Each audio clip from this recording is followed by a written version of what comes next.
नमस्कार मित्रांनो, ओरिजिनलवाला फार्ममध्ये आपलं स्वागत आहे। आजचा आपला टॉपिक आहे प्युअर गावरान सफेद कोंबडी आणि बॉयलर सफेद कोंबडी याच्यामध्ये काय फरक आहे, तो कसा ओळखायचा असतो, तर चला बघूया। मित्रांनो, प्युअर गावरान कोंबडी उखाड्यावर चरत असते। बघा, तुम्ही बघू शकता उखाड्यावरती तिचं अन्न खोदून खाते आणि एका साईडला बॉयलर कोंबड्या आहेत। त्या बॉयलर कोंबड्यांना आपल्याला लेअरचं खाद्य द्यावं लागतं, त्यांना फीड द्यावं लागतं, तेव्हा ते खातात, त्या सो करून खात नाही। हा एक फरक आहे। दुसरा एक फरक सांगतो, आपली जी कोंबडी आहे तुम्ही बघू शकता कोंबड्यांसोबत कशी उकरून खाते। बाकीच्या ज्या लेअरच्या बॉयलर कोंबड्या आहेत त्या एका ठिकाणी बसलेल्या आहेत, त्या फिरत नाही। तिसरा फरक सांगतो, आपली जी गावरान कोंबडी आहे ती खुडूक होते।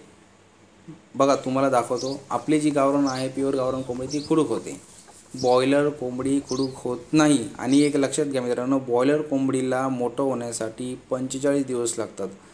45 दिवसामध्ये कमीत कमी ती 2 ते 3 किलोची कोंबडी होते।